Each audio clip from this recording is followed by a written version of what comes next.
of the next topic on bees, meaning, of course, the vote we are going to have in a couple of minutes now.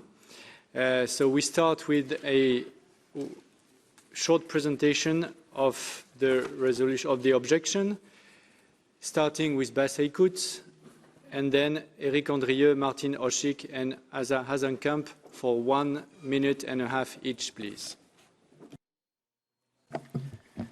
Thank you very much. To be very honest, this one should be quite straightforward.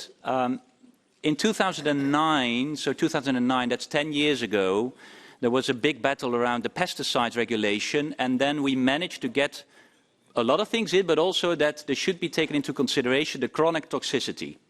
Chronic toxicity, not only acute toxicity, but also chronic toxicity. That was in the regulation adopted, and that was a very important decision that was endorsed by the Parliament.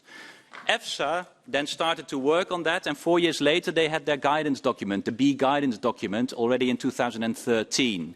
But that was not a formally adopted one yet, but that was already being used and applied, and that, for example, led to the prohibition of the 3 neonicotinoids that we have also just discussed. So the only thing that had to happen is put that into law. And that was also the plan of the European Commission. It was on the table, but then unfortunately some member states backed down, got nervous, got lobbied, I would say very frankly. And unfortunately also the Commission backed down. And in the end they said we needed consensus, but that's not true. You don't need consensus, you need a majority. And if at the technical working group you don't get it through, you have to bring it to the political level to make sure that it's the ministers clearly taking their responsibility by ensuring that when we are translating now the proposals into law, that we're not only taking acute toxicity, but more importantly, the chronic toxicity into account. That is now being postponed, and therefore it's in violation with the pesticide regulation adopted in 2009, and we cannot do anything else than object to this. Thank you. For SND, Eric Andrieux. If Eric is here, apparently not, so let's move to Renew and then back to SND if you have another speaker. So Martin Oschik for Renew. Thank you very much. And I have to exceptionally agree. Especially after the Pollinators Initiative discussion, I think this should be pretty straightforward. But let me put a few points on top of it. One thing is, for me, this has been quite an interesting discussion with number of colleagues and people outside of this chamber, because should we not approve at least some step forward? Should not we take at least something positive, even if not everything? And I would say no.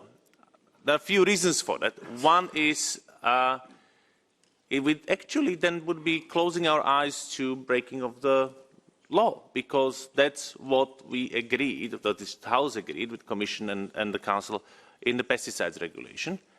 And second, it wouldn't be really even a much step forward, because the industry themselves are saying that the bee guidelines as in their gutted form are no really change to the common practice. So I think we really need to bring out this issue in the open, and we need to ensure that the member states face the public and tell, no, we don't really care about the bees. And I would like to see them. So I hope we can support this measure. Thank you. To the GUE, Anna Hazekamp. Dank u wel, voorzitter. Ja. Thank you very much. Under pressure from certain member states, the rules and regulations affecting bees are far too weak. For example, the long-term effects of dangerous pesticides on bees, that's not something which has been factored into the equation. And what the bees need is good, effective protection. And I think that I would ask the full committee to vote in favour of this objection. Thank you very much. Thank you. Back to SND if you have a formal speaker. No. Okay. So to the Commission, DG Santé, Klaus Behrendt for 2 minutes. Yep. Yeah. Thank you very much, Mr. Chairman. And I'm afraid that, of course, we cannot agree with the comments made that the proposal from the Commission would be in violation of the regulation. We believe it fully is in line with the provisions laid down in the pesticides regulation.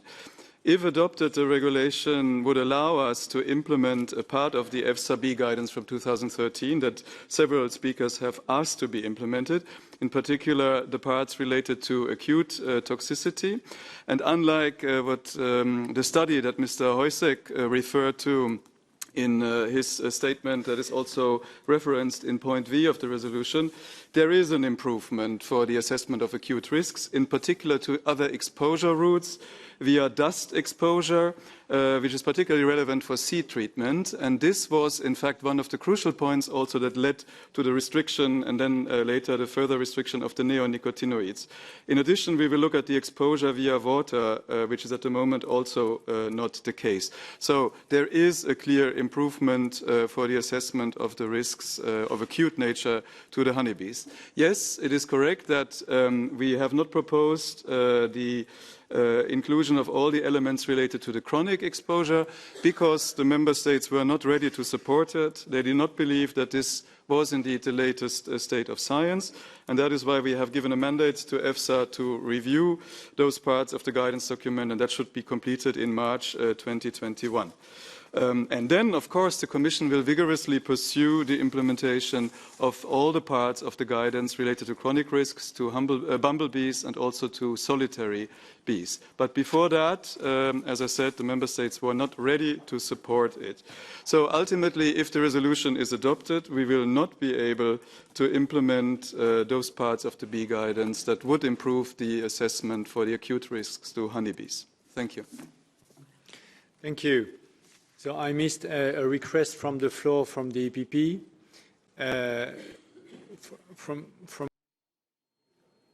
Okay, so that's your request. Good.